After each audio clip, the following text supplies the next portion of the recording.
Assalamualaikum warahmatullahi wabarakatuh. Halo semuanya, perkenalkan nama saya Muhammad Rilo Pambudi. Saya dari SMA Negeri 1 Banjarnegara, kelas 10 MIPA 4 absen 20. Di sini saya akan menceritakan biografi tentang Jenderal MT Haryono. Pahlawan revolusi dengan pangkat Letnan Jenderal ini dilahirkan dengan nama lengkap Mas Tirto Darmo Haryono. Ia lahir di Surabaya pada tanggal 20 Januari 1924. Ayahnya diketahui bernama Mas Harsono Tirto Darmo. Ia bekerja sebagai asisten wadana di Gresik pada masa kolonial Hindia Belanda. MT Haryono lahir di keluarga yang berdarah ningrat. Tak mengherankan bila ia dapat mengenyam pendidikan yang baik. Walaupun dunia militer bukan tujuan awal MT Haryono, pendidikan MT Haryono dimulai dengan mengenyam pendidikan di ILS zaman Belanda atau setingkat dengan sekolah dasar. Tamat dari sana, ia kemudian masuk di HPS yang setingkat dengan sekolah menengah umum. Setamat dari HPS, MT Haryono sempat masuk di IK Daigako atau Sekolah Kedokteran Masa Pendudukan Jepang di Jakarta. Namun tidak sampai tamat. Ketika kemerdekaan RI diproklamirkan, ia sedang berada di Jakarta, kemudian masuk militer. Ia kemudian segera bergabung dengan pemuda lain untuk berjuang mempertahankan kemerdekaan Republik Indonesia. Perjuangan itu sekaligus dilanjutkan dengan masuk Tentara Keamanan Rakyat atau disingkat dengan TKR. Awal pengangkatannya, ia memperoleh pangkat mayor. Selama terjadinya perang mempertahankan kemerdekaan, yakni antara tahun 1945 sampai tahun 1950, ia sering dipindah tugaskan. Pertama-tama ia ditempatkan di kantor penghubung. MT Haryono kemudian menjadi sekretaris delegasi RI dalam perundingan dengan Inggris dan Belanda. Fasih dalam 3 bahasa, sejak usia muda MT Haryono dikenal fasih berbicara dalam bahasa Belanda, Inggris, dan Jerman. Kemampuannya itu membuat dirinya menjadi perwira penyambung lidah yang sangat dibutuhkan dalam berbagai perundingan.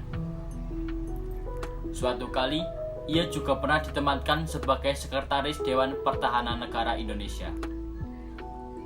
Di lain waktu, MT Haryono menjadi wakil tetap pada Kementerian Pertahanan urusan gencatan senjata. Ketika diselenggarakan konferensi meja bundar atau KMB, ia merupakan sekretaris delegasi militer Indonesia. Setelah itu, MT Haryono dikirim ke Belanda menjadi atase militer Indonesia untuk Belanda.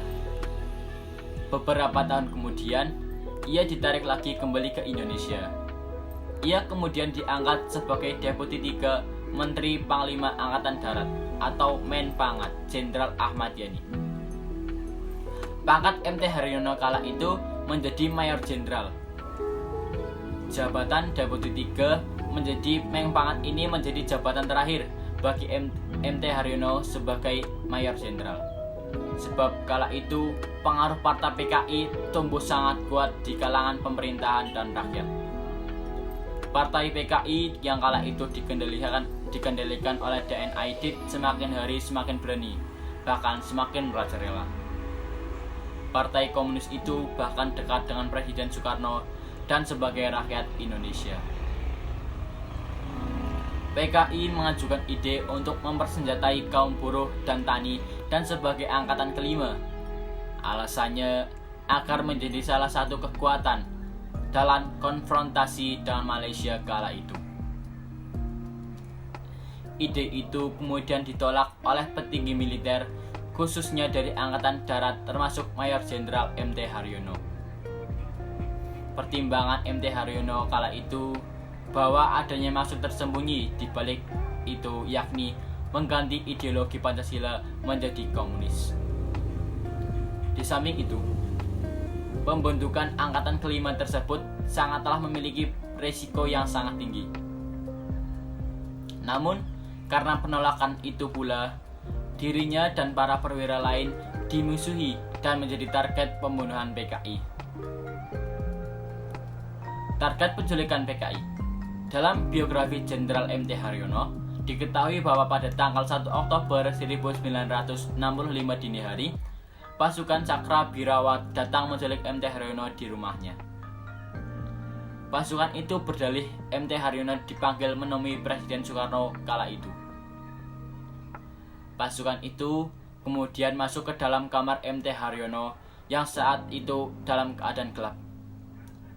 MT Haryono mencoba melakukan perlawanan dengan mencoba merebut senjata salah satu pasukan Cakrabirawa.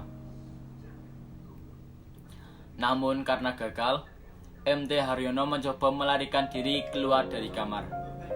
Seorang prajurit Cakrabirawa yang bernama Sersan Mayor Bungkus menembak mati MT Haryono. Dalam sejarah G30 SPKI diketahui bahwa MT Haryono merupakan salah satu perwira yang sudah tewas saat dibawa ke lubang buaya, selain Jenderal TNI Anumerta Ahmad Yani dan Maijen TNI DI Panjaitan. Adapun Letjen TNI Suprapto, Letjen TNI S. Supratman, Maijen TNI Sutoyo, dan Kapten CZI TNI Pierre Tadian masih hidup saat diculik. Namun mereka kemudian disiksa dan dibunuh setelah berada di lubang buaya di wilayah Halim Perdana Kusuma. Selanjutnya, jasad MT Haryono bersama 6 perwira lainnya dimasukkan dalam sumur tua di lubang buaya oleh PKI. Jasad para pahlawan revolusi ini baru berhasil dievakuasi pada tanggal 4 Oktober 1965. Selanjutnya, Mayor Jenderal MT Haryono yang tewas karena mempertahankan Pancasila itu gugur sebagai pahlawan revolusi. Ia kemudian dimakamkan di Taman Makam Pahlawan Kalibata.